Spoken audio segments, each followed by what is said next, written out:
కార్తీక మహాపురాణము 29వ అధ్యాయము. అంబరీషుడు దూర్వాసుని పూజించుట ద్వాదశి పారాయణము. అత్రి మహాముని అగస్త్యుల వారితో ఈ విధముగా సుదర్శన చక్రము అంబరీషునకు అభయమిచ్చి ఉభయులను రక్షించి భక్తకోటికి దర్శనమిచ్చి అంతర్ధానమైన వైనమును చెప్పి తిరిగి ఇట్లు నుడవనారంభించెను.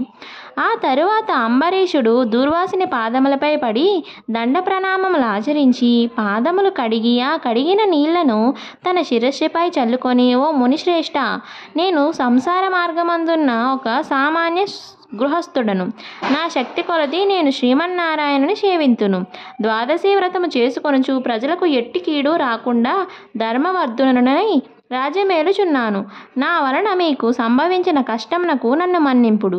మీ ఎడల నాకు అమితమైన అనురాగం ఉండుట చేతనే తమకు ఆతిథ్యం ఇవ్వవలెనని ఆహ్వానించితిని.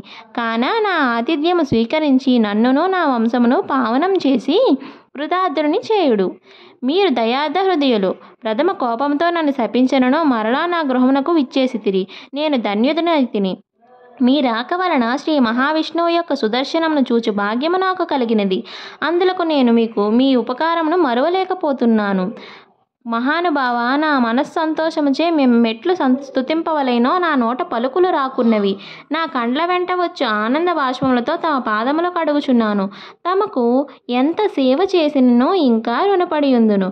కాన ఓ పుణ్యపురుష, నాకు మరలా నరజన్మ రాకుండా ఉండేటట్లు సదా మీ బోటి మునిశ్రేష్ఠుల యందును ఆ శ్రీమన్నారాయణుని యందును మనస్సు గలవాడినై ఉండునట్లు నన్ను ఆశీర్వదించుడని ప్రార్థించి సహా పంక్తి భోజనమునకు దయచేయమని ఆహ్వానించెను. ఈ విధముగా తన పాదములపై పడి ప్రార్థించుచున్న అంబరీషుని ఆశీర్వదించి, రాజా, ఎవరు ఎదుటివారి బాధను నివారణ గావించి ప్రాణములు కాపాడుదురో, ఎవరు శత్రువులకైనను శక్తి కొలది ఉపకారం చేయుదురో అట్టివారు తండ్రితో సమానమని ధర్మశాస్త్రములు తెలియజేయుచున్నవి. నీవు నాకు ఇష్టడవు, తండ్రితో సమానుడవైనావు. నేను నీకు నమస్కరించినచో నాకంటే చిన్నవాడి ఒకటి వలన నీకు ఆయుక్షీణము కలుగును. అందుచేత నీకు నమస్కరించుట లేదు. నీవు కోరిన ఈ స్వల్ప కోరికను తప్పక నెరవేర్చెదను. పవిత్ర ఏకాదశి వ్రతనిష్ఠుడవగు నీకు మనస్తాపమును కలుగజేసినందుకు వెంటనే నేను తగిన ప్రాయశ్చిత్తమును అనుభవించితిని. నాకు సంభవించిన విపత్తును తొలగించుటకు నీవే దిక్కైతివి.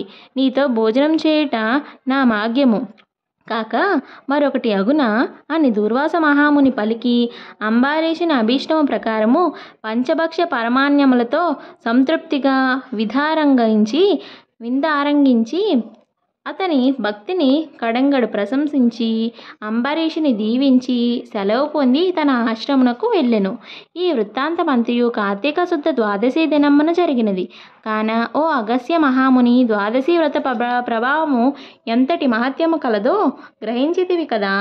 ఆ దినమున విష్ణుమూర్తి క్షీరసాగరమందున శేషశయ్యపై నుండి లేచి ప్రసన్న మనస్కుడై ఉండును. కనుకనే ఆ రోజుకు అంతటి శ్రేష్టతయు మహిమ కలిగినది. ఆ దినమును చేసిన పుణ్యము ఇతర దినములలో పంచదానములు చేసినంత ఫలము పొందును.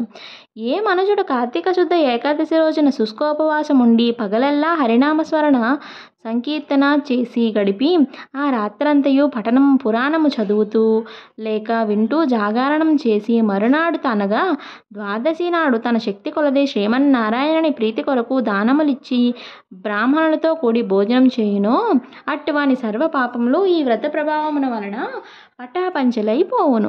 ద్వాదశి దినము శ్రీమన్నారాయణకు ప్రీతికరమైన దినము కనుక ఆనాడు ద్వాదశి గడియలు తక్కువగా ఉన్నను ఆ గడియలు దాటకుండానే భుజింపవలను. ఎవరికైతే వైకుంఠంలో స్థిర నివాసము ఏర్పరచుకొని ఉండాలని కోరిక ఉండునో అట్టివారు ఏకాదశి వ్రతము ద్వాదశి వ్రతము రెండూ చేయవలెను. ఏ ఒక్కటియూ విడవకూడదు. శ్రీహరికి ప్రీతికరమగు కార్తీక శుద్ధ ద్వాదశి అన్ని విధములా శ్రేయస్కరమైనది. దాని ఫలితం గురించి ఎంత మాత్రము సంశయింపకూడదు.